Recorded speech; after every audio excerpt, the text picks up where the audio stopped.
El Salmo 24, abrir puertas vuestras cabezas. El Salmo 24 está hablando acerca de este evento, donde Jerusalén abre las puertas a Jesús.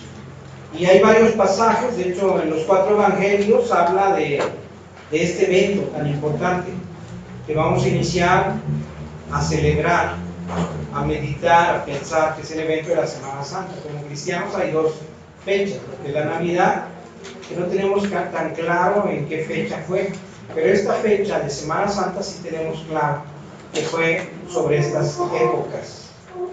Y el evento inicia precisamente con este pasaje, el pasaje que nos lleva a considerar de Juan capítulo 12. Podemos tener varios pasajes en el cual está incluida esta historia que nos debe llenar, va a llenar, si tú pones atención, de bendición para tu vida. Vas a poder ver con otros ojos tu vida. Si tú pones atención, Dios tiene para ti un mensaje que puede cambiar y que quiere cambiar la forma en que ves tu vida, los problemas que tienes, las situaciones que vives.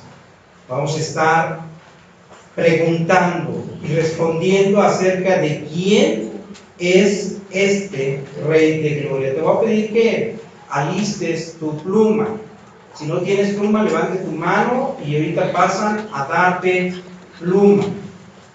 Y por favor, tu boletín, si no tienes boletín, es importante que lo pidas, porque hemos visto cuán importante es que tú evites distraerte y dormirte. ¿Alguien ya se durmió? Por ahí hay 1, 2, 3. Bueno, despiértenos, por favor, a los que ya se durmieron. La intención es que usted no se duerma, y si le pasa como a mí, que de repente ya estoy bostezando, uso una pluma y me pongo a rescatarle a la información, y buscando que esta información sea útil para mi vida. Juan capítulo 12.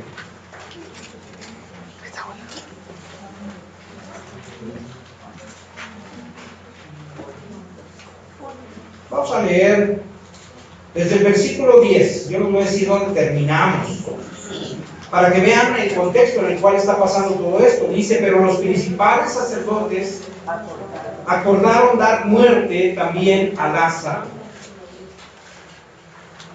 porque a causa de él muchos de los judíos se apartaban y creían en Jesús.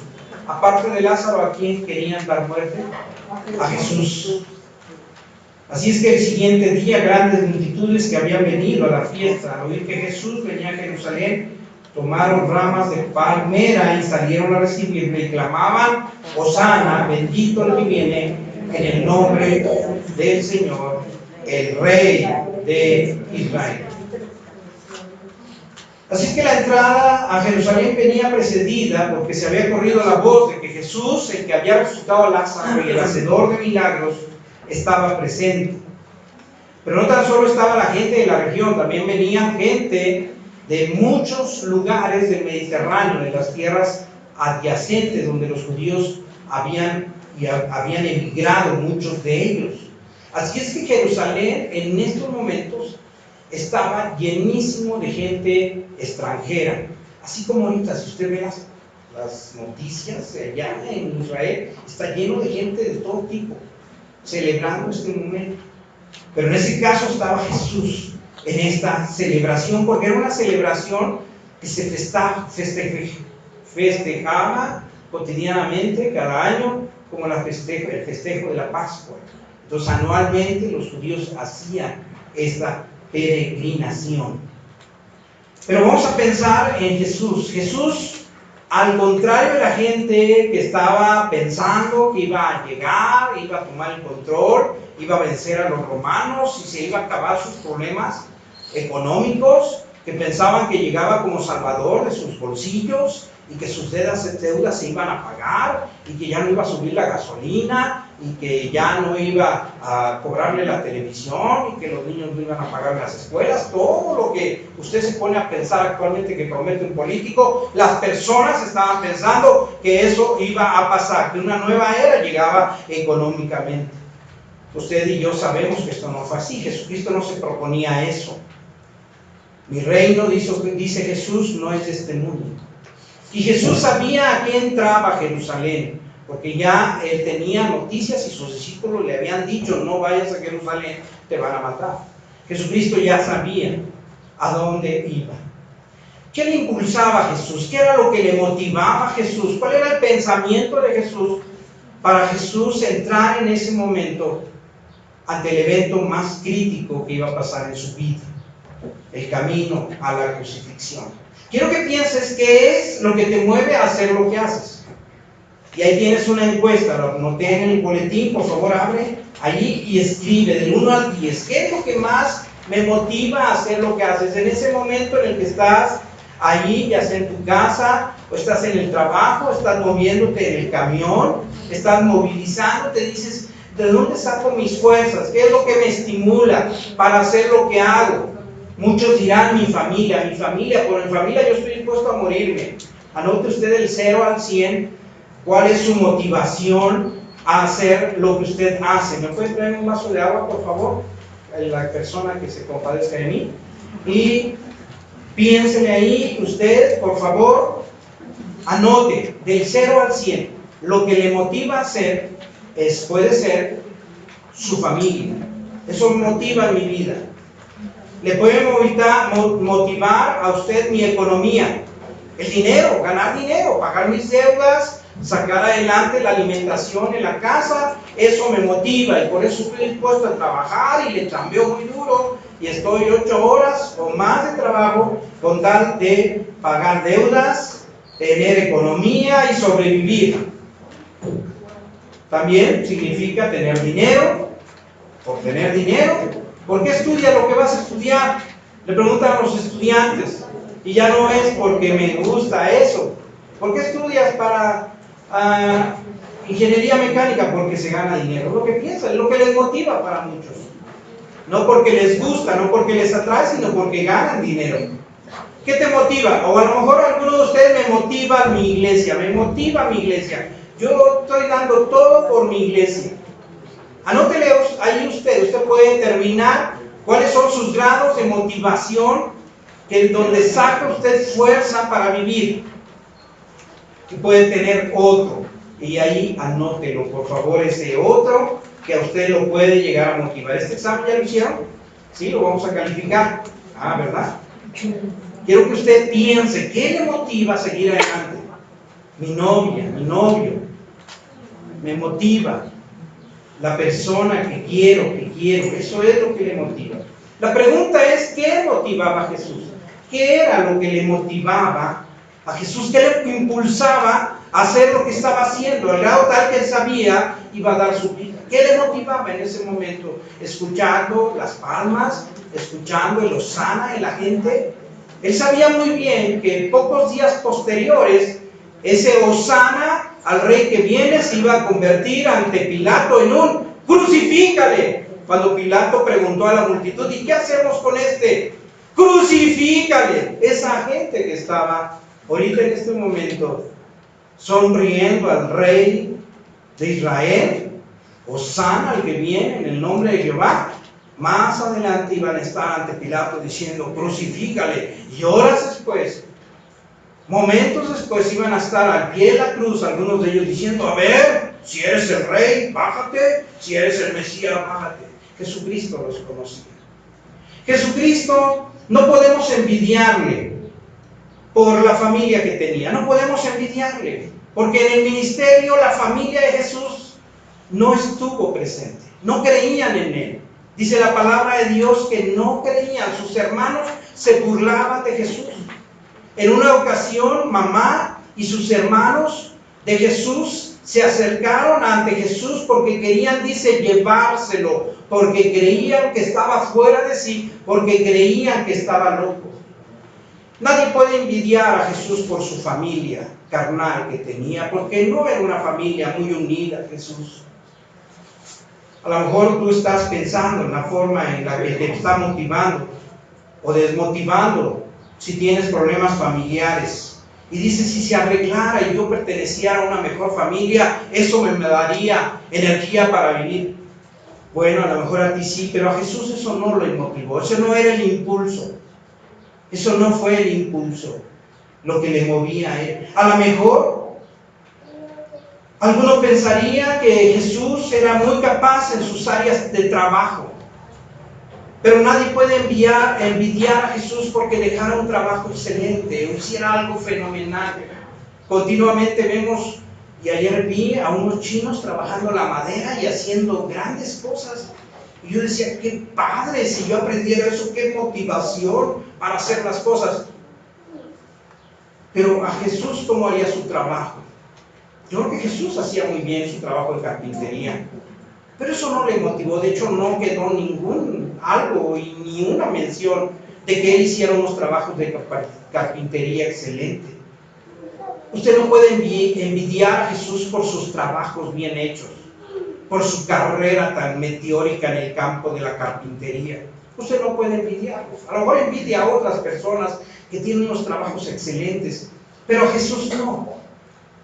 Por otro lado, quizás también el hecho de sus discípulos. A lo mejor alguien pensaría, bueno, Jesús hizo discípulos y le motivaría a esos discípulos. Eso le impulsaba a tener alumnos que aprendieran de él y que estuvieran siguiendo. A lo mejor eso era su motivación máxima en la vida. Pero los discípulos, él sabía, habrían de huir, de irse. Pocos días antes había dicho Jesús, moriremos contigo. Y Jesús le dijo al líder, a Pedro, le dice, antes de que cante el gallo me negarás 3 veces. Jesús no le motivaba el hecho de que sus discípulos, por sus discípulos. ¿Qué le motivaba a Jesús? ¿Cuál era lo que le hacía ir adelante en el camino a la cruz?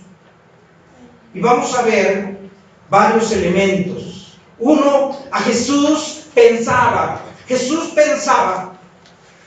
y tenía en su mente el gozo puesto delante de él. Hebreos capítulo 12, versículo 12, ¿se acuerdan? Lo estaban memorizando.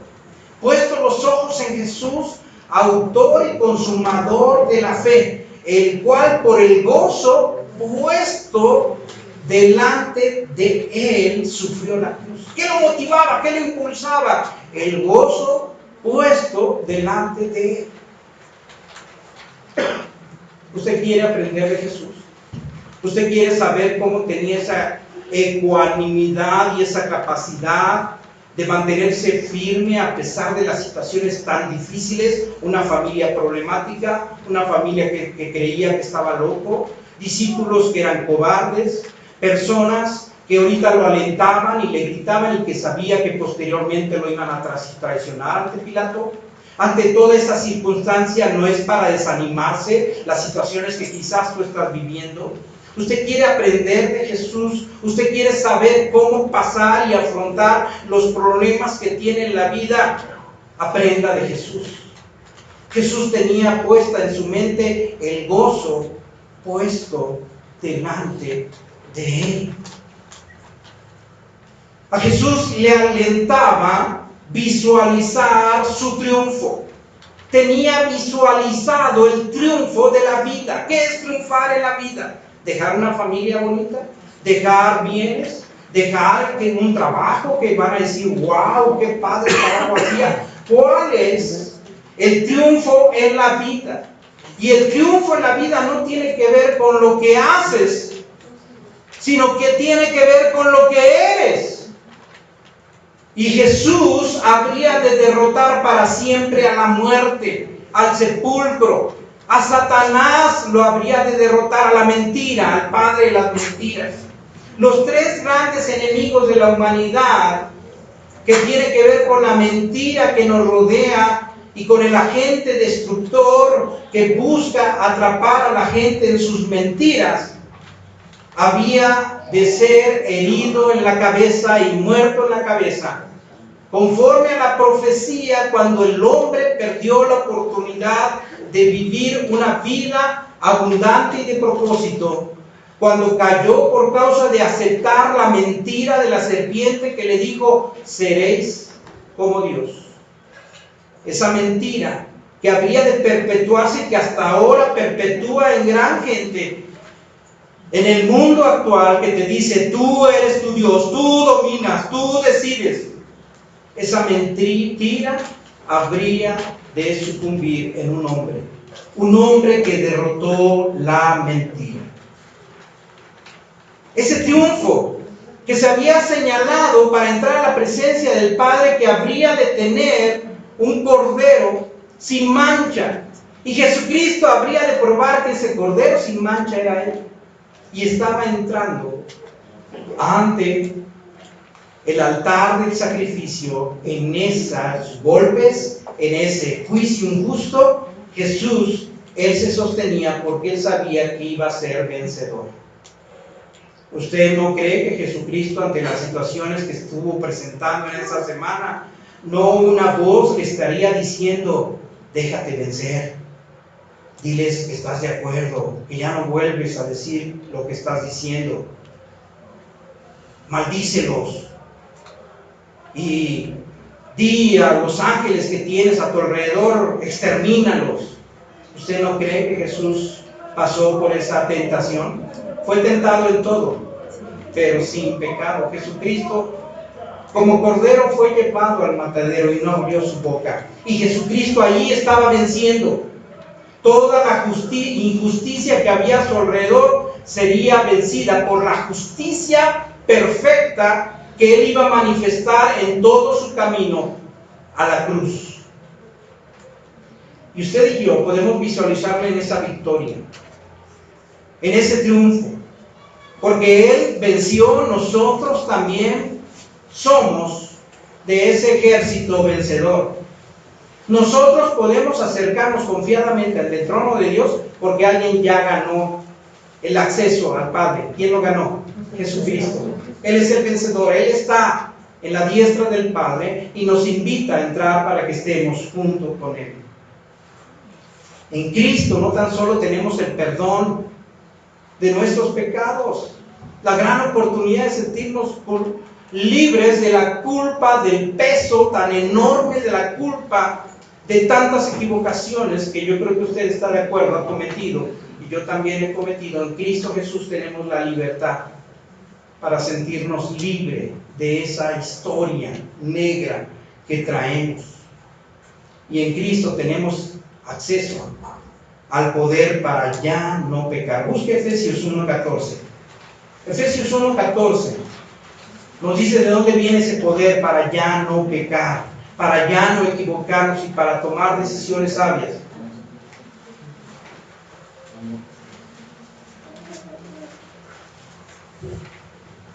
¿Alguien que lo lea, por favor?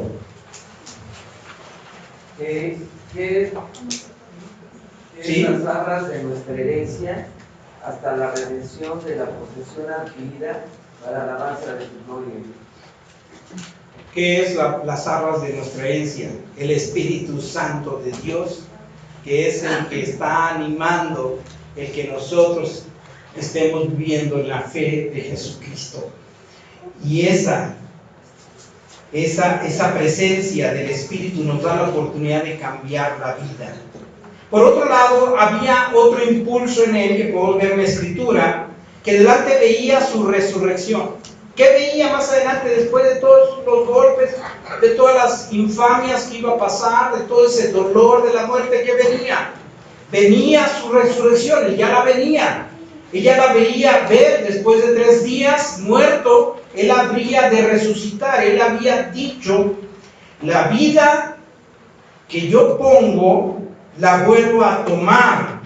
Nadie me la quita. Tengo poder para ponerla y tengo poder para volverla a tomar. Jesucristo iba hacia allá sabiendo que Él la entregaba la vida y que Él mismo la iba a tomar de nuevo.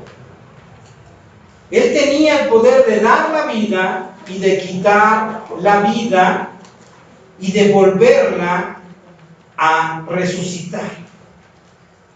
Y usted también puede poner en su mente el gozo puesto de la resurrección. Mire, usted y yo probablemente, depende si Jesucristo llega antes No va a pasar, pero si no, usted va a estar viejito y viejita. Usted va a estar como yo, que soy de los más viejos aquí. Y usted va a estar, dicen que no, la hermana Carlita, casi tenemos la misma edad usted y yo. Y usted va a estar en una situación en la cual ya los siguientes días probablemente sea en el cual ya el Señor le llame. No sabemos cómo hemos de partir. Y no se imagine tampoco tanto, pero el hecho de, en mi caso, visitar a las personas y a personas que están en esa situación, porque tenemos hermanos que están por partir. Por cierto, el hermano Nero está en el hospital. Después de 2 infartos, gloria a Dios, Dios le sostuvo en la vida. Pero él llora, diciendo, ya me quiero ir, ya se quiere ir. Porque la situación en la cual se mantiene es una situación difícil para él, y lo que hay que hablar con él no es tanto que ya se vaya, sino que se quede el tiempo que Dios le está diciendo que se quede. ¿Y cuál es el gozo puesto delante de alguien que está y que sabe que va a partir? ¿Cuál es el gozo puesto? ¿En qué piensa? ¿En su familia? ¿En sus bienes? ¿En el trabajo? ¿En qué está pensando? En lo que viene después. Y hablábamos de su hermano Agustín, y hablábamos de las personas que han partido. Y yo le decía, yo me imagino llegando allí y ver a mis seres queridos diciéndome, bravo, Toño, adelante. Pasaste hacia este lugar, mantuviste la fe en medio de las circunstancias y situaciones tan difíciles, y aún en medio de que tú mismo caíste y fallaste, el Señor te levantó y tú estuviste en la fe, porque hay un gozo puesto delante de Él. Por eso también el Señor tenía puesto delante de Él, se veía como capitán salvando a su pueblo.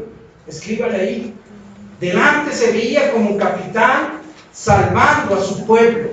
Tenía en su mente el gozo que vendría después de tanto sufrimiento, lo que vendría a ser posteriormente cuando Jesucristo regresara por su pueblo y lo llevara ante el trono del Padre, y allí estuvieran hablando, cantando con gozo por las multitudes que habrían de ser redimidas. Y cantaban un cántico nuevo, dice en el Apocalipsis, este evento maravilloso de 144,000 personas, que es la señal o símbolo de todos los que hemos creído en Cristo Jesús en todas las épocas, que no es un número determinado, sino es simbólicamente todos aquellos que creen en el Señor Jesucristo y han sido salvos. Apocalipsis abre la ventana del futuro y ve a todos ellos redimidos cantándole al Cordero de Dios, que les limpió, les salvó, les dio dirección a sus vidas, y nosotros estaremos ahí porque nuestro capitán proveyó la salvación y el pase directo ante el trono de Dios. Usted necesita intermediario para ir ante Dios. ¿Usted necesita un sacerdote que le perdone los pecados? No. ¿Usted necesita a un santo, San Pedro, San Pablo, que le perdone los pecados? No. Que vaya a él y que le diga a Dios, Dios, ayúdalo. Usted no necesita nada de eso. Usted tiene a un único intermediario, a Cristo Jesús. Y Cristo Jesús como intermediario está preparando todo para que usted, si no llega antes Jesucristo y usted fallece, usted tenga la oportunidad de tener vida eterna, porque todo aquel que cree en mí no morirá, dice el Señor, sino que tiene vida eterna. ¿Qué estaba vislumbrando Jesús? ¿Qué lo motivaba? Lo motivaba el gozo puesto delante de Él. Lo motivaba el ser victorioso ante el pecado, el ser victorioso en la resurrección y ser el capitán que lleva a su pueblo a la salvación eterna. Por otro lado, otra cosa que tenía él y que lo envolvía a Jesús era su confianza absoluta al Padre. Repítalo conmigo. ¿En quién confiaba Jesús? Su confianza absoluta al Padre. ¿A su papá? ¿A su papá José? No. De hecho, probablemente ya había partido José. ¿A un tío que le quería mucho? No. a una mamá que lo abrigaba mucho.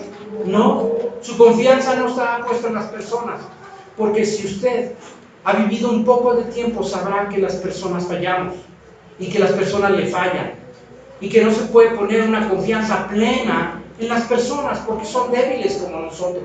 Jesús tenía claro en quién confiar y tenía la confianza absoluta en el Padre Celestial. Lo consideraba a Él como aquel dador de todo lo que sucedía y Él se conformaba a esas realidades eternas. Jesús tenía ojos sensibles ante estas realidades espirituales, cosa que ojo no vio ni oído oyó. Para Él estaban abiertas como para usted pueden ser abiertas. Jesús tenía conciencia plena de la soberanía absoluta del Padre. El Padre tiene todos los cabellos contados. El Padre sabe cuántos cabellos tiene usted. ¿Usted sabe cuántos cabellos tiene usted? No. Su hijo que tanto ama, quien tanto ama a usted, ¿le cuentan los cabellos? El Padre sí tiene la cuenta de los cabellos y sabe lo que está pasando con usted al instante. El Padre Celestial lo sabe muy bien. Así, el Señor tenía una confianza plena. ¿Usted cómo tiene su confianza? ¿Qué es lo que le está impulsando en esta vida? ¿Qué le impulsa en esta vida? Si son las cosas que usted anotó ahí, esas cosas, la familia, el dinero, el trabajo, esas fallan muchas veces. Si usted va a vivir una vida muy infeliz, si es su esposo, su esposa, su novia, usted falla. Usted no está viviendo una vida plena, realizada. ¿Usted confía en el Padre? ¿Usted confía en el Padre? No vaya a ser como el alpinista que estaba él subiendo en una montaña, iba solo, iba adelante, iba agarrando sus cuerdas y ahí estaba él y en eso se zafa la cuerda y empieza a ir deslizándose hacia el abismo y se agarra de una rama y ahí se sostiene en la rama y ve que la rama se le está yendo toda la raíz y en ese momento ese que era ateo empieza a clamar: Señor Dios, ayúdame, si me ayudas te juro que me voy a portar bien y voy a ir a la iglesia y voy a llegar temprano y me voy a meter en los ministerios de la iglesia, sí, de veras. Y en eso se oye la voz: muy bien, suéltate, mis ángeles te sostendrán. Y este se queda: ¿qué? ¿Qué? Suéltate, mis ángeles te sostendrán. ¿Qué? ¿Hay alguien más? ¿Hay alguien más? Y no le hizo caso a Dios. ¿Usted cómo confía en Dios? Dios le está hablando que se mueva, ¿usted se mueve? Dios le está señalando que cumpla un propósito, cumple el propósito. Dios está hablando que confíe. Usted como su Hijo Jesús confió. ¿Usted confía así? Señor Jesucristo tenía una confianza, por eso al tener confianza en Dios uno puede ser manso y humilde de corazón. Así Él era, manso y humilde de corazón. La Biblia señala que Jesucristo era un varón de dolores, experimentado en quebranto. ¿Qué significa? Que Él sufrió mucha frustración. Las cosas no salieron como le parecieron. Y no aparecían. Desde el comienzo Él debió de haber disfrutado una infancia tranquila en el pesebre. O bueno, era el pesebre o el lugar donde lo depositaron, su Moisés. ¿Dónde lo depositaron? Y después del pesebre, pues seguro y conseguir, pero no. ¿Quién lo persiguió?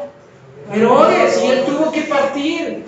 Después, más adelante, Jesucristo, su propia gente en Nazaret, lo quería tirar a un barranco por la forma en que platicaba, por la forma en que decía: está loco, este blasfema, este se cree Dios, y lo querían tirar. Jesucristo sufrió tal contradicción de pecadores. Significa que sufrió mucha contradicción, mucha frustración. Hubo mucho en contra de lo que no sucedía, que no debía suceder, pero sucedía en contra de él injustamente. ¿Con usted han sido injustos? ¿Ha sido injusta la vida? Pregunto, ¿ha sido injusta la vida?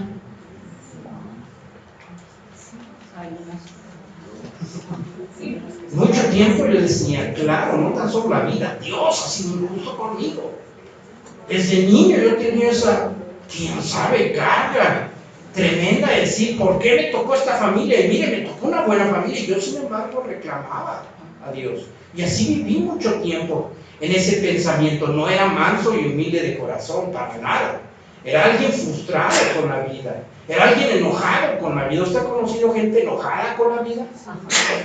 En algunos casos uno escucha las historias y dice, pues tiene razón, yo también estaría re enojado. En otros casos uno dice, pues a mí he estado peor y no estoy tan enojado por eso. Pero todos podríamos decir que tenemos razones para estar enojados con la vida, porque al final de cuentas no hubo familias perfectas. Nada, ninguna familia es perfecta y ningunos papás son perfectos. Y eso lo sabemos ya cuando somos papás y nos damos cuenta, no fui perfecto, pero ya cuando la regamos. Entonces ya dejas de acusar a tus padres como tú estabas acusando y que deberían de acusar a tus hijos y seguramente también te acusan.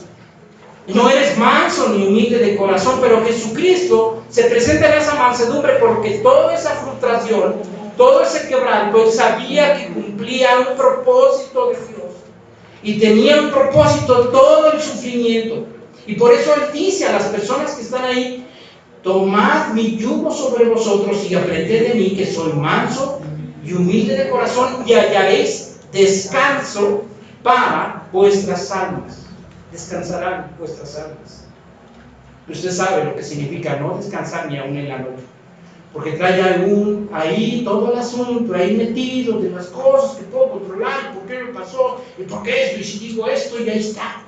Y no hay descanso, y se despierta uno y ya está otra vez la mente ahí trabajando. Jesucristo te dice, aprende de mí. ¿Cómo es que Él trabajó toda esa oposición que iba y dolor y vergüenza por la cual le quisieron hacer pasar todos los soldados y toda la gente que lo acusaba, sabiendo que todo cumplía un propósito? Piense usted en el problema que tiene, piense usted en ese problema y diga, en ese gran dolor que usted está pasando, y diga, todo tiene un propósito en Dios. ¿Lo puede decir? Dígalo. Todo tiene un propósito de Dios. Y repita conmigo. Porque los que aman a Dios, todas las cosas ayudan a bien. Créalo.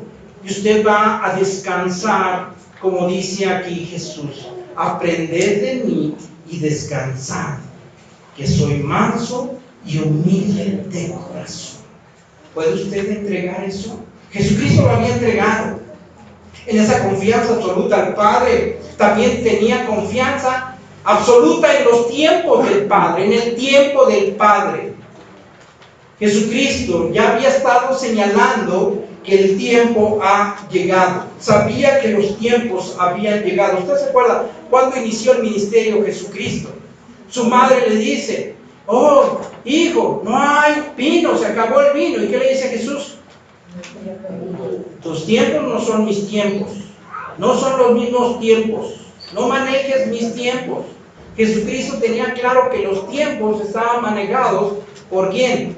Por el Padre. El Padre iba a determinar los tiempos y nosotros somos muy dados a desencajar los tiempos.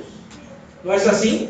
Apresuramos las cosas, hacemos y anticipamos y ahora pues nos unimos y así y al fin si funciona, entonces nos casamos, ¿verdad? Si funciona.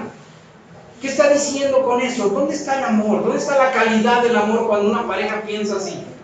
Si funciona, ¿esa es la calidad del amor? ¿Qué es lo que funciona o no funciona? ¿El amor no funciona? ¿El gran valor que te tengo en amor no funciona? ¿Puede ser que no funcione? ¿No funciona? Las cosas que podemos tener claras es que el Padre nos dice la forma en que sí funciona. Y la forma que sí funciona está determinada por los tiempos que Él dice. Tiempo de nacer, tiempo de morir, tiempo de plantar, tiempo de arrancar lo plantado. Aceptar el llamado de Dios es aceptar sus tiempos. Y si el Señor te dice, ven y sígueme, ¿qué tienes que hacer tú? Seguirlo, porque también en esos destiempos estamos, cuando estamos escuchando, Dios, ya sígueme. Y para seguirlo a Jesús, ¿qué tienes que hacer? Dejar otras cosas. Dejar otras cosas. Ya, eso ya no. Déjalo. Ahora sígueme. ¿Y qué hacemos? No. Yo acá. Yo con lo mío. Con la forma de ser. Pero Dios está diciendo, síguelo. No. Y ahí te quedas. No tienes confianza en los tiempos del Padre. Jesucristo tenía esa confianza. Y por otro lado, era una sujeción plena al cumplimiento de la palabra. La palabra de Dios en este caso era el Antiguo Testamento. Jesús la memorizó, la leyó, la meditó, la comió. Era su alimento, de tal forma que cuando lo tienta Satanás, dice, no solo de pan vive el hombre, sino de toda palabra que sale de la boca de Dios. Jesucristo tenía ese amor por la palabra que se le quedaba, la alimentaba, era su alimento. Cuánto amo yo tu ley, todo el día es en ella mi meditación. El Señor Jesucristo estaba dedicando su mente a que esa palabra le alimentara. ¿Usted lo hace? ¿Usted lo hace? ¿Usted realmente está enamorado de la palabra? Jesucristo le da el acceso para que usted sea como Él y se enamore de la palabra de Dios.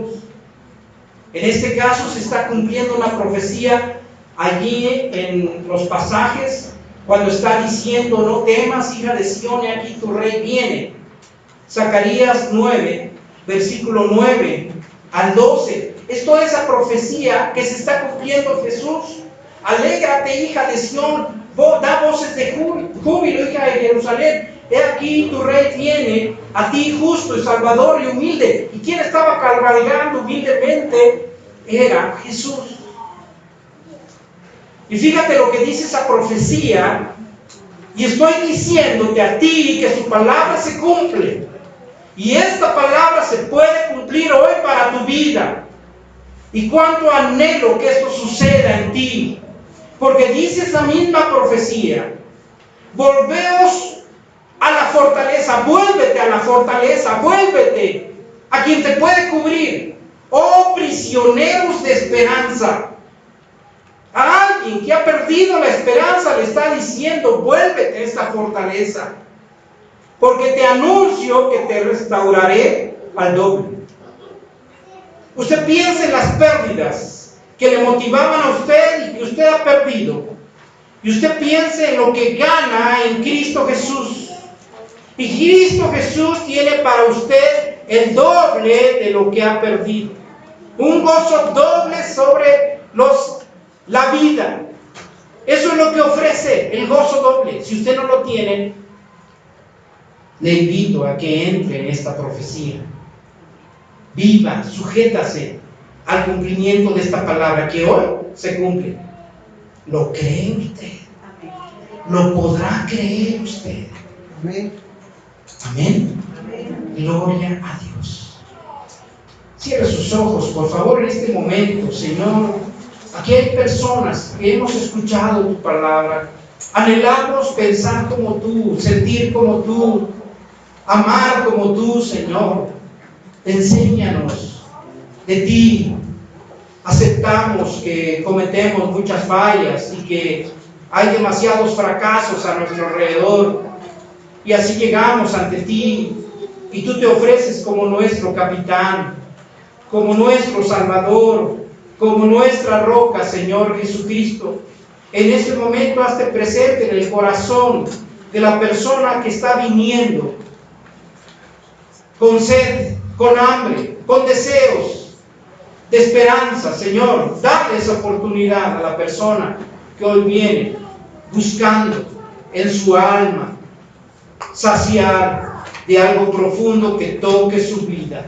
Te lo pido, Señor, abre el corazón, que se cumpla la profecía por la cual, Señor, hoy sigue tu palabra hablando, para que las personas sean salvas y te conozcan y sean sacados de las cisternas donde no hay agua. Te lo suplico, Padre, en Cristo Jesús. Amén.